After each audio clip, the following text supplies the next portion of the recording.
Hi everyone, আমি নূপুর চলে এলাম আবারও একটি ট্রাভেল ব্লগ নিয়ে।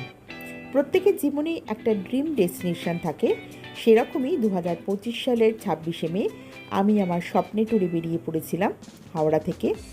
সকালবেলা 8:45-এ হাওড়া থেকে নিউ দিল্লি দুরন্ত চেপে পরের দিন সকালে 6:20-তে পৌঁছে গেছিলাম দিল্লি। তারপর সেখান থেকে ফ্লাইটে নেই। একটা কথা বলে দিই, সকালবেলা ট্রেন বাছার উদ্দেশ্য হচ্ছে ওই ট্রেনটা সকালে যদি দিল্লিতে গিয়ে পৌঁছোয় তাহলে তোমার ফ্লাইটের কোনো অসুবিধা হবে। আমরা আজকে ট্রাভেল করছি নিউ দিল্লি দুরন্ত সুপারফাস্টে। আমাদের আজকে ব্রেকফাস্টে দিল, আমরা ননভেজ বলেছিলাম তো, তাই ওরা ননভেজ ব্রেকফাস্ট দিয়ে গেছে। ব্রেড, তার সাথে বাটার আছে, জ্যাম আছে, অমলেট, বয়েলড ভেজিটেবলস আছে, টমেটো সস, কেচাপ আর দুধ কর্নফ্লেক্সের জন্য ওইগুলো দিয়ে গেছে, আর চায়ের সরঞ্জামগুলো দিয়ে গেছে। এবার একটু পরেই আমরা খেতে শুরু করব।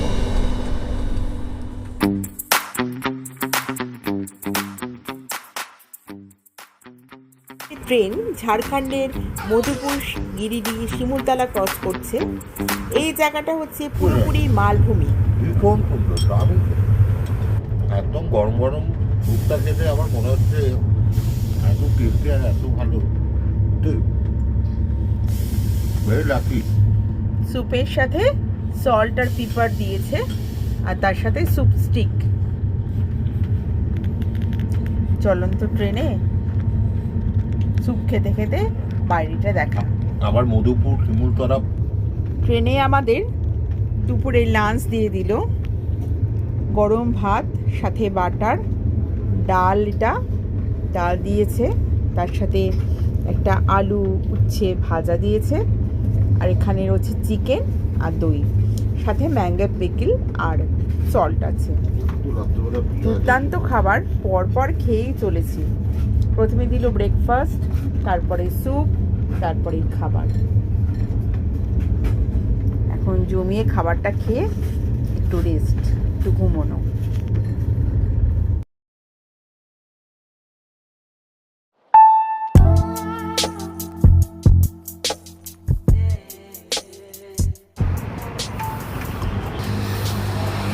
পৌঁছে গেলাম আমাদের রাজধানী শহর দিল্লি। আরে তাড়িয়ে দিও না, দিল্লি আমার বরাবরই ভীষণ ভালো লাগে।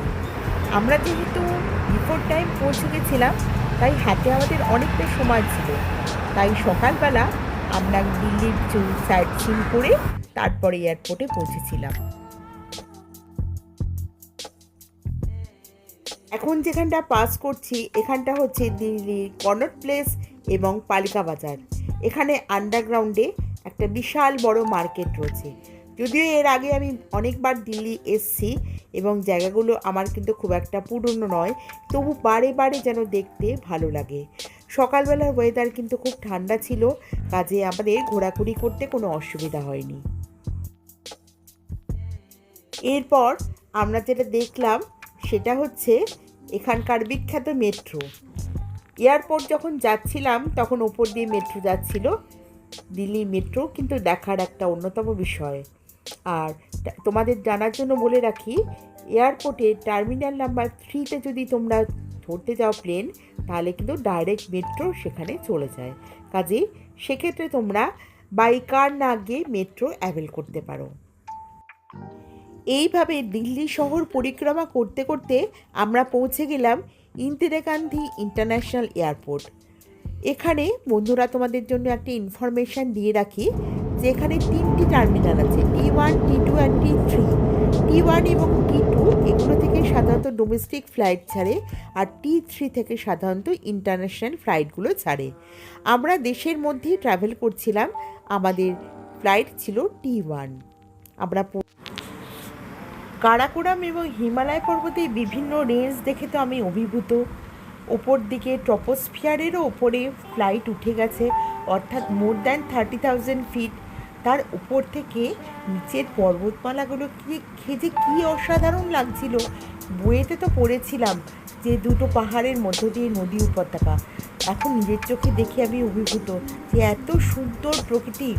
প্রত্যেকটা পাহাড়ের মাথায় বরফাবৃত তুষার চূড়া, এবং সেখানে হিমবাহের প্রত্যেকটা কাজ গ্রাবরেখা, পার্শ্ব গ্রাবরেখা, মধ্য গ্রাবরেখা, মোরেন, এগুলো সমস্ত নিজের চোখে দেখেছি এবং নিজের চোখকে সার্থক করেছি।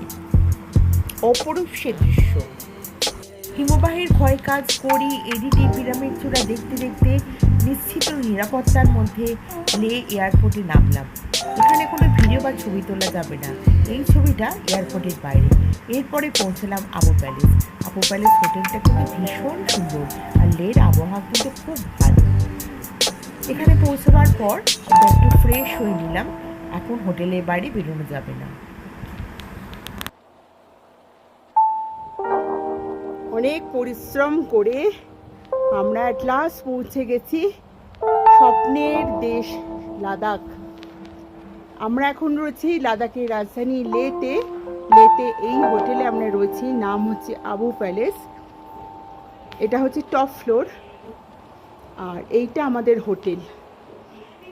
বেশ বড় রুমটা, আর রুমের মধ্যে বড় একটা কুইন সাইজ বেড রয়েছে। এদিকে একটা আলমিরা রয়েছে, ওখানে কিছু জিনিস রাখা যেতে পারে।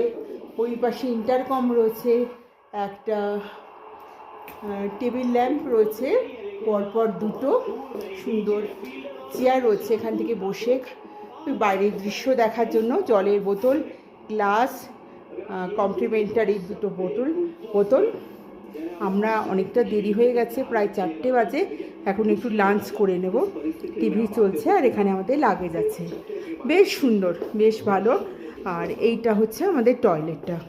টয়লেটের মধ্যে গিজার হচ্ছে এদের সেন্ট্রালি আছে, আর ওয়েস্টার্ন কমোড আছে, আর মগ, বালতি, বেসিন। বেশ ভালো।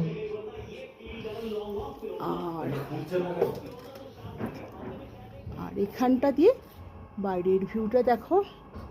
লাদাখ মানে হচ্ছে একদম ঝকঝকে নীল আকাশ। আর এইখান দিয়ে আমি একটু জুম করছি, এইখান দিয়ে দেখা যাচ্ছে শান্তিস্তূপ। আমাদের হোটেলটা শান্তিস্তূপ থেকে মাত্র 2 কিলোমিটার দূরে, আর এখানকার যে মেন মার্কেট সেখান থেকে 200 মিটার দূরে। এখানে এসেই মন ভালো হয়ে গেছে।